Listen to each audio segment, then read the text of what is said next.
everybody, welcome along to Live at 5.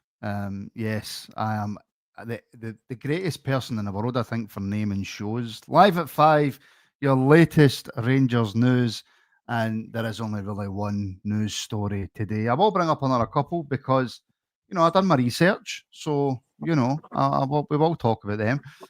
But yes, I'm Martin, I'm your host, hello, and welcome along, and I am joined today by Sir William. Willie, how are you? Aye, really good, mate. No long finish wrapping some Christmas presents, so it's been a good day.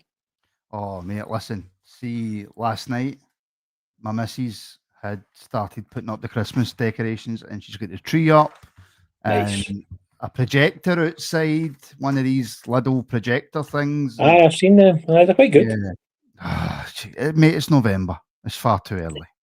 I can know, but let's boys, but it's pretty depressing at this time of year with how it starts so early in the day. So I get the fact people look for a wee bit of happiness. So a couple of Christmas trees and some lights is good. Too early. Far too early. Anyway, mate, we're not here to talk about. I know, Lyndon, I agree with you, mate. I totally agree with you. She needs to get a grip. I know, but you tell her that because I'm no. No, I definitely. I mean, I know the big man thinks he's tough, right? But he would not say that to your missus. No, nobody would. Nobody would. She might be 5 foot, but she's vicious. I've still not got my change back for that pie that I gave her the other last time in the game. Still not get change back off it. And I'm too scared to ask her for it. You won't get no. Don't ask her for it because she'll give you a whole no. Anyway, look, we're not here to talk about my missus or Christmas decorations. We're here to talk about Rangers, Willie. The only news really that we need to probably discuss today is the fact that Kevin Thelwell and Patrick Stewart are gone. Now, when we spoke on the phone earlier, you were a bit surprised by this. Yeah, I think just purely the timing of it seemed a little bit strange, especially the Kevin Thelwell bit. They obviously allowed him to do this, pretty big interview on Rangers TV where they were talking about how the structure was going to work and the recruitment that was ongoing with the new manager and how they were obviously looking to appoint a set-piece coach and obviously they're still looking at maybe potentially adding another coach at that point, although it looks like it might now be Stephen Smith that's going to be staying. So yeah, I mean I think the Patrick Stewart one not so much because it just kind of felt like there was so much anger towards him that it was only a matter of time. It felt like they were still allowing him to do a lot of the recruitment, to bring in members of staff. Okay, these things are still signed off by the ownership. Obviously a lot of the new staff that's come in will have been signed off by, Kavanagh in particular. But I think when you look at it from the outside, it did seem to kind of come out the blue because there hadn't really been any murmurs of it, even though a lot of people obviously wanted them out. But yeah, it's just I wasn't that long home from work, to be honest, and I was just kind of getting ready to have some lunch, and it just obviously popped up on the screen that club statement, and I thought, I wonder if this is something to do with having signs up at the ground or whatever, or we were due another fine for UEFA. And then obviously you read the statement and, the two of them are gone. So, look, I'm sure for the majority of supporters are quite happy that they're gone. They were clearly linked to the previous regime of Russell Martin. And I think sometimes a fresh start helps the owners as much as it does anything else. What about the timing of this?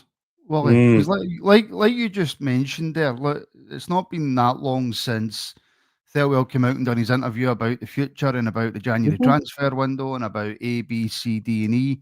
Yeah. Does the timing seem a bit sus?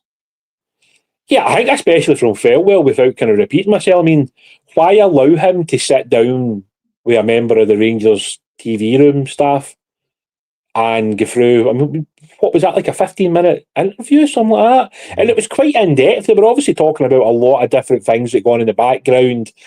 This kind of director of football operations role that was going to be implemented. The kind of technical director, what their remits were within the jobs.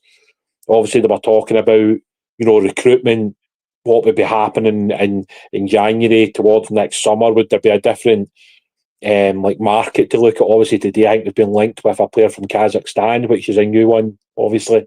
I mean, the Thelwell going did surprise me. I did think Patrick Stewart would go at some point.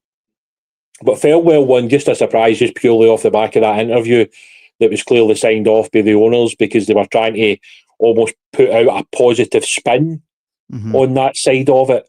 But clearly, whatever's happened in the last 10 days, 2 weeks has obviously changed their minds. Because I don't imagine they would have allowed him to do that interview if at that time the thought in the back of their minds was, we're going to sack him.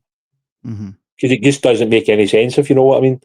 I think, to be honest, Willie, with the timing being what it is after that interview and stuff, it's one of two things, and I said this on the breaking news show, or I might have said this on the breaking news show. Either they've got into an argument about something, and Cavan has went, right, cheery bye, which I don't think happened, or Cavan and Marath have seen how it's went for the start of the season, got a new manager in, and they've been planning this for a while. And with it being so close, because I mean, a month in football is nothing, right? With it being so close to the January transfer window, they must surely have somebody lined up. Yeah, and I mean, like Shona makes a valid point there, to be fair. I mean, like, they could have looked at it, especially those European games so far, where, that's been a fair amount of tickets that's went unsold. You must be looking at 10,000 plus per game. And you add that into the revenue. You add it into the fact we've lost all 4 games in Europe. Most times by now we've won at least a couple of games, which yet again brings money into the football club. So they're losing money by not having bums in seats, and they're losing money by losing games. So that's clearly a big factor. But I think the Patrick Stewart one always felt like it was coming to an end. I think there was too much anger towards him. I think at times maybe the way that he spoke didn't get down well with a lot of the Rangers support. I think obviously when there was that issue in one of the European away games, Patrick Stewart didn't come across well at all, did he? When the kind of fans were having a bit of a go. I mean, he comes out and says, what was it? Well, who do you think the new manager should be? Well, that's not really a supporter's job to tell you who the new manager should be, But yeah, like you said, it's certainly come out of the blue, but I do agree with you as well. They've clearly looked at it. However, this has been the last few days, maybe the last week, whatever it's been, and they've obviously started the process of looking at bringing in new people. There's also, well, and there's a few people saying it, right? And initially it was a bit of a laugh and a joke about Danny Rule's traffic light system for the players and evaluating the players and stuff. But, William's saying it, Ewan's saying it, and Mark's saying it here as well, JD's saying it. Danny Rule's assessment of the players could be a big factor as well. Yeah. Well, he's potentially walked in and went, how much did we pay for him? And he's went, right, okay. And we paid money for this guy. Yep, okay. And it's maybe kind of spiralled for then on. Because you look at even recently, there's clearly some players that the manager's just not going to use, even this early on. There's clearly some players that he's not really particularly a big fan of. And you can see that he wants to play with more energy. But some of the signings that we've brought in under Russell Martin don't look like those kind of players.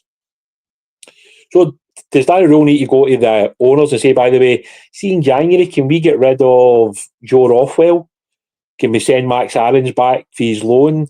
Can Giga get sent back to Wolves? These things are all going to come at a cost. Because Rangers have probably already agreed loan fees with Max Aarons and Nasser Giga. So unless there's a way of... It also, Willie, makes the Chermiti possibly going out in loan in January that's wild if it's true. Seems a bit more realistic. That's wild if it's true, though, isn't it? I mean, that's just lunacy. I mean, we're talking about the guy who's the second biggest signing in our history. In our entire history as a football club, 150 plus years, he's the second, and within 6 months we're loaning him out. I mean, that can't be a good look for the ownership. I mean, I dare say there must be some regret with that one, with the owners. Maybe they just felt they had to bring somebody in at the end of that window because of how many strikers we had obviously lost, with Hamza going, with Dessers going. Cherny had obviously added a lot of goals last season. He obviously didn't, return after his loan had ended. And we were basically sitting with Danilo, who had missed a lot of last season, and it's never really looked like somebody that's going to score a huge amount of goals. They obviously went and get Miofsky. But I think there was a feeling that they maybe had to go and add somebody. But I don't think anybody would have thought it was going to be Yusuf Chermiti, given his goal scoring record. And yeah, that's one that will go down. I mean, see, unless he has an unbelievable run of games where he's doing really well, playing well, scoring goals, it's hard to see Rangers making their money back on him. Because something would need to happen big style. We all said, and I don't know anybody who disagreed with us, that Thelwell will live or die by the Chermiti signing. That was always going to be the big thing. And listen, I said this again earlier on the day, Wally. He might turn out to be a good player. He might turn out. He might turn out to make us our money back. You just never know. But when you bring in an 8 million plus, right? We'll just go with £8 million plus player who isn't ready to play in the first team. You can't do that in Scotland. You just can't do it. And yet again, that's when you question, the recruitment process. I mean, surely at that time, even if there was a slight bit of concern in that deal from the ownership, they should have went, look, we just can't do this. If they're not willing to do a loan with an option to buy, then we don't do the deal. There's so many players now when you look at it that just don't fit into how Danny Röhl's going to play. Mm-hmm. And I understand that Thelwell can come out and say, well, we signed players to fit into Russell Martin's system. Well, Russell Martin's system didn't work, so he was obviously dismissed. The new manager's left with players that it probably doesn't feel really suit how his style of play is going to be. Because we have seen glimpses within the games in the league in particular of what we're capable of doing. Unfortunately, after that international break, we've lost our centre-back pairing. So all of a sudden we rock up against Livingston with two centre-backs that we probably didn't think were going to play that many games together. Yeah. Right, so that looked fairly ropey at the weekend at times, to be kind of honest about it. You lost Mikey Moore, who was probably having his best rerun of games, his best 2 or 3 games. He's out. Tello Asgard had a really poor first half, and he just isn't helping himself. And yet again, he's somebody that's cost, £3 or £4 million. So you do wonder if Gavin is sitting up watching these games and going, we've signed off some serious money for some of these guys. Mm-hmm. And because Russell Martin's not here anymore, who's taking the ultimate blame for these signings? Well, it's fallen on Kevin Thelwell, isn't it? And they maybe feel like there's a better recruitment person out there. And I think potentially, without kind of dragging this out, I think one of the issues is we've tried to hammer one particular market again, mm-hmm. signing a lot of players that were English or based in the English league, and it's not worked. Yeah. And it's potential that we're now going to look at maybe somebody that knows the European market better, somebody that maybe has a better knowledge of South America, North America, Asia, Africa, whatever it's going to be. Well, Kavanagh was sort of asked about that, about, do you need to bring somebody in who knows the Scottish League? And he effectively, in a roundabout way, I'm obviously paraphrasing, he basically said, no, we don't need to look at somebody who knows the Scottish League, especially for a director of football role. I think, as people are saying, as we are the people saying here, get a director of football from Germany, or get a director of football from Spain, or get a director of football who knows places other than the English Championship, and also get a director of football who isn't going to be so dismissive of Scottish talent as well. I think you have to have somebody that's got an open mind. I think that should be the first thing. Look, we're not sitting here saying that there's world-class footballers kicking about in Scottish football, right? Like we're not idiots, right? We understand that. However, over the summer, and yet again, I'm not going to go over this whole Shanklin Milligan thing again, because we've done it to death, haven't we? But there was clearly an opportunity in the summer to add a Milligan on a free, Shanklin on a free, and we chose not to do it. And whether that was Thelwell, Russell Martin, obviously we'll never really know the full story on that one. But you're right to say that we have been quite dismissive of Scottish players, who have went elsewhere and done quite well. And it is probably something we need to look at, especially with the European squad, because it's okay saying, well, we'll throw some of the under-19 players into the squad, but then they're never going to come on. So they're basically just there to fill up a quota. But it would make more sense to have Scottish players that can come in and make an impact in the team. Because I'm still a big fan of Lyle Cameron. I really like him. I really like Lyle's play. He's got great energy. That wee 5-10 minute burst at the weekend showed yet again, he'll run for 90 minutes, Lyle. And that's why I think he has got a chance under Danny Rule to play some more football if he can stay fit. And I think we've seen the importance of Connor Barron in these away games in particular. Mm-hmm. His defensive work's been excellent in those games. And I would imagine he'll play a big part in the running away games that we've got, like Tannadice, Kilmarnock, Aberdeen, Celtic and all that upcoming. So I would imagine he'll be a mainstay in, those games for us. Yeah. Well, shifting on from that then, and we will, if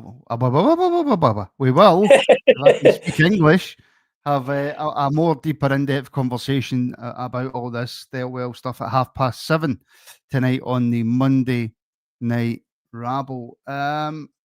Hold on a second. I don't know. Something just happened there with the stream. Let me just double check it is. It's just went. Somebody's in the background. It should be back up now for everybody.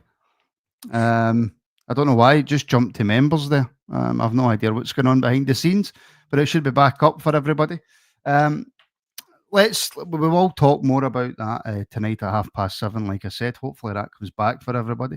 But Wally, let's move on to a little bit of other news about Kilmarnock and the fact that they are ready to listen to offers for David Watson. And this is a player that I believe, I don't know what happened when Thelwell came in, but it's a player I think Rangers have been tracking for a few years. Is that a signing you think that we should be going for? Well, only if he's going to improve the team. I think that's what you would have to say. And from his point of view, he should only be coming here if he feels like he's going to play. Because I think there's been too many times in the past where we have signed guys and they've not played. I think that has been an issue. I think he's a good player. I think he's a smart footballer. I think he's got a good engine. He's got an eye for goal. He's just got to work out what the next best move is in his career. I would imagine he'll have offers from outside Scotland, probably in Europe. I think the fact so many Scottish players have went to Italy in particular and done well, I would imagine there's probably a few clubs from there that will look at that, especially the fact that Kilmarnock are looking to get a fee for him. I don't know. It's a strange one with Watson. I just look at the midfield at the moment and think, unless somebody's going, I don't know where he probably fits into that team. And that would be my only question mark. However, if you're looking ahead to the summer, where you could lose maybe a Diamande or a Raskin, or if you're going to move Rothwell on or whatever, then yes, I could understand. Maybe Rangers could actually sign Watson and then loan him out to Killie, so that he's continuing to play there until the end of the season. Is he not a player, Willie, that you can see coming into the first team, David Watson? Yeah, he is, but what I'm meaning right now is he going to start ahead of Diamande? Is he going to start ahead of Raskin? Because those two are probably the main two that are going to play the majority of the games this season, unless one of them was to move on. So what I was thinking with that is, if the player is interested in coming here, which I don't know if he is clearly, Rangers could potentially do a deal where they buy him, but then send him back out to Killie again, where he can continue to play. And then in the summer, when obviously there's probably going to be a lot more recruitment, you would imagine, again, a bit like last summer, there's maybe more of an openness to him coming straight in and being part of that squad. Because I just worry at the moment, we've still got a hell of a lot of midfield players there. For all some of them aren't necessarily playing, we still have a lot. You still get Asgard, you still get Mikey Moore, you've got Barami, Barron, Raskin, Diamande. You could even add in guys like Bailey Rice in there as well. It's just, I do worry that we've got maybe too many there at the moment, and potentially signing them and sending him back to Killie, where he has been playing, would make more sense for us, and it would allow Killie to keep him until the end of the season, and they're obviously getting a fee for him. Yeah, that's very true.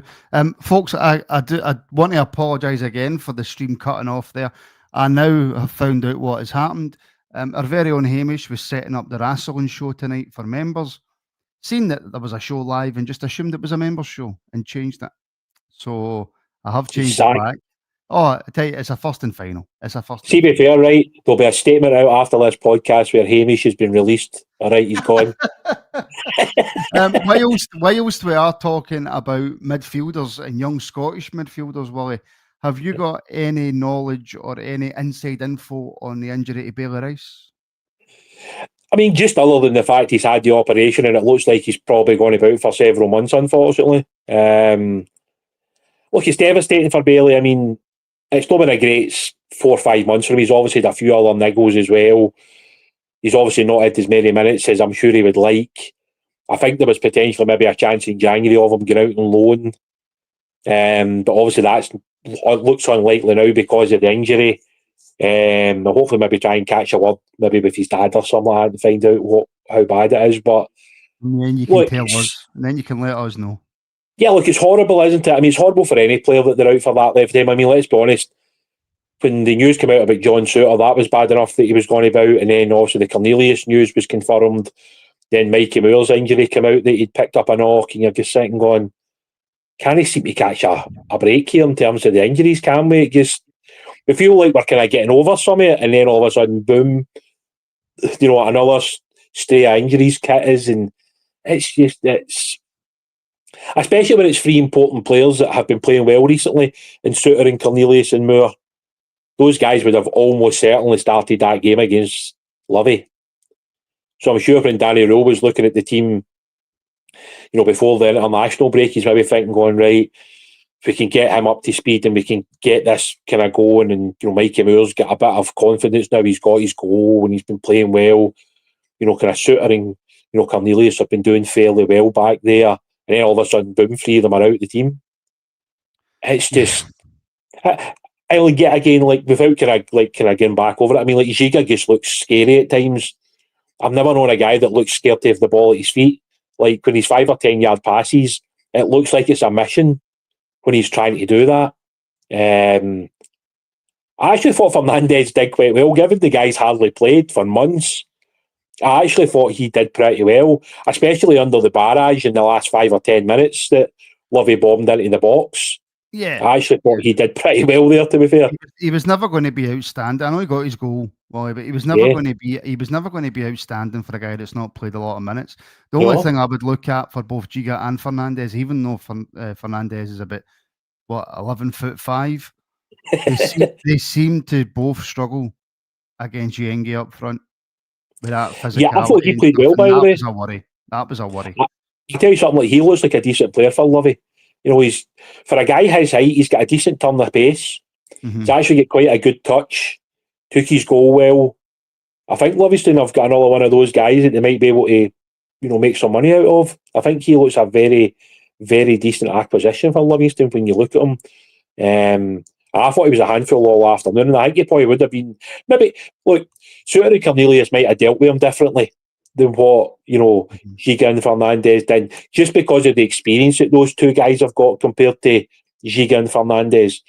But the one thing Fernandez brings to the team is that threat from set pieces. The header for the goal was an outrageously good header. Mm-hmm. You know what I mean? We don't have enough guys that attack the ball like he does. And I think that's something that Scott Fry, the new set piece coach, will definitely be looking at for future games. We have to be using them for set pieces. Well, just with his height alone, it gives him an advantage. Mate, like, you look at it, he literally had I think when you watched, like, the replay back, which I've only seen, like, replays of certain things at the weekend, but he literally just gets a step ahead of the defender. And because he's got that step, but because he's height, because he gets to the ball first, it's almost impossible to stop that. Like, see if you can get a good quality delivery into him, he is going to win a lot of headers. It was a bit like back in the day under Martin O'Neill when they had, like Baldy and Mialbi and Volharen. They were really tough to stop. And then they had guys like Sutton and Hartson who could header the ball. Larson. I mean, they had like half a team of top headers in the ball. And see, whether you like it or not, set pieces have become a massive part of football. And you look at the weekend there, again, that first goal comes from a set play. We probably should have scored from another one in the second half. And it's something that we need to keep working on. It's something that needs to improve upon. And hopefully, Scott can come in and help us scoring goals and also defending set plays better. Yeah. Just finally then, Wally, and before we talk about the final thing, can I just ask everybody, if you're enjoying the show and you're watching it on YouTube, please make sure and give it a like and make sure that you are subscribed to the channel. And if you want access to our morning phone-ins and nightly shows and weekend shows and full match reactions Then consider joining as a member now for as little as £1.99 per month and help to support independent Rangers content, links for which are in the description, or if you're watching on YouTube, there should be a big join button below. Well, just finally then, Danny Rule has said that Bayrami could still have a future at Ibrox. I don't think that's a surprise to anybody, to be honest. The last few times he's come on the park, he's not been outstandingly excellent by any stretch of the imagination, but he's brought more to the team than what most of the midfielders have. And I'm including Raskin in that, by the way. Yeah, I mean, I was slightly surprised at the change when it happened at the game. But I thought Bayrami did really well. You know, he did a lot of good work in the final third. He got himself back in a couple of times defensively. Even that one later on, I think it was maybe beyond the 90th minute, where he tracked all the way back and managed to win the ball. Then he won a free kick for us, which basically seen the game out. And look, the one thing with Bayrami is you sometimes just wonder if it's an attitude thing with Bayrami, because you look at the kind of quality that he's got when he's got the ball. He is a good footballer. You know, he's done reasonably well for his country as well. You know, he's helped him get to a championship, which isn't an easy thing to do, clearly. So you just hope that maybe, you know, the manager can get a little bit more out of him, because there clearly is a player in there. Well, he's not in the European squad, Willie, so he definitely won't be featuring on Thursday. It's funny, you know, a couple of the guys round about us at the football are saying, should we just look at the European games and rest players now ahead of league games? And you could argue that is a case to look at now, because the chances of qualifying, obviously, game on game, is getting less and less and less now. You know, and if we lose on Thursday night, you could definitely argue that in some of these remaining European games, if we've got a tough away game in the league upcoming, that we maybe do a little bit of rest and recuperation for the players. Yeah. Because at the end of the day, if we're already in the position we are and the chances of qualifying are that low, let's just prioritise the league and make sure that we can do that first. Because at the end of the day, we need to try and finish in second place at worst, don't we? Like, realistically. Because you don't want to be dropping into the Conference League. Because that would be a tough sell for tickets, wouldn't it? You know, we're charging what we charge at the moment, 47, 48, 49 pounds for the Europa League. Could we really charge 40 quid for a Conference League game? Yeah, but I think, not to go off on a tangent, but I think if you look at both Celtic and Hearts, I mean, it could change in January, because Celtic could go out and spend a good few quid in January. But as it stands right now, the position that we're in, I don't think, looking at Celtic and Hearts, we can sit here right now and go, there's no way we can catch them. They both don't look great. Don't get me wrong, we don't look fantastic or great.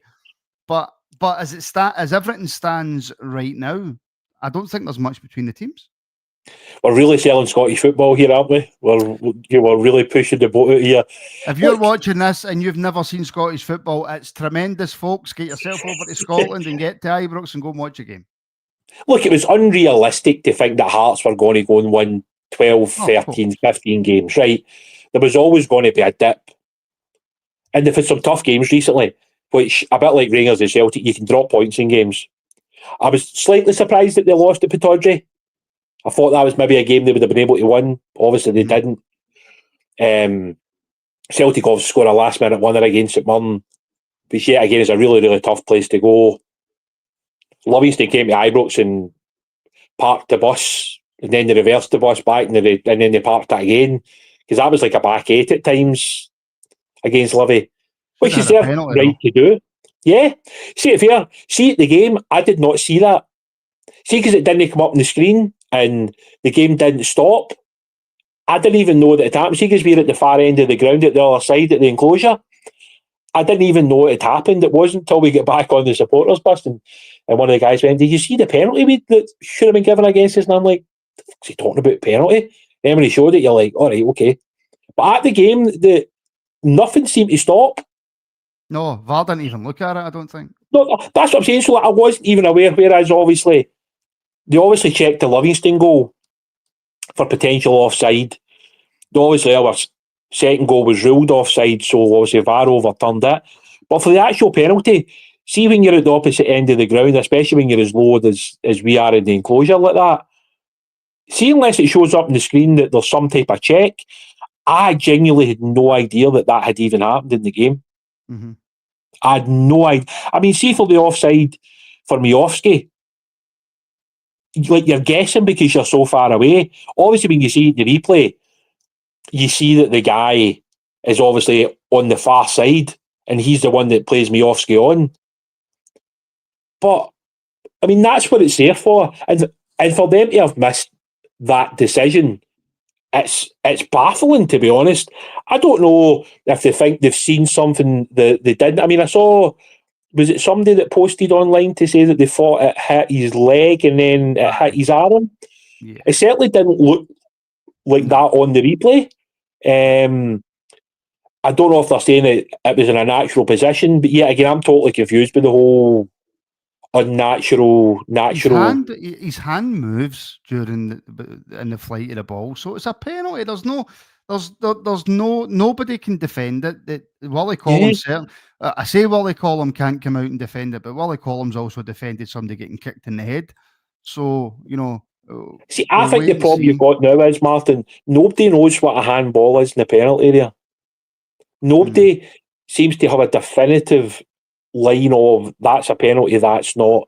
And this is, I think, the problem that a lot of supporters have when they're watching games on the television or they're at a game. Because from game to game, there seems to be a different threshold for what's going to get looked at, what's not, if the referee's giving it, if the referee's not giving it. They don't see, in my opinion, right, and yet again, it is just my opinion, I get the feeling a lot of the time they don't want to overrule the referee. I don't think they want to send them over to the monitor that often. It feels like that's something that's been a bit more in our game recently. And it's only in an instance where it's maybe blatantly obvious that they're doing it. I mean, I saw at the weekend people were arguing that I think it was Arsenal's second goal shouldn't have stood because when Eze kicks the ball, it actually gets past the Arsenal player. And I think it's Vicario can't actually see the ball until it's past him. And it's very similar to the goal that we had ruled out against Dundee. Mm-hmm. But yet again, down in England, they obviously release a statement, I think it is almost immediately after the VAR. Right away down there.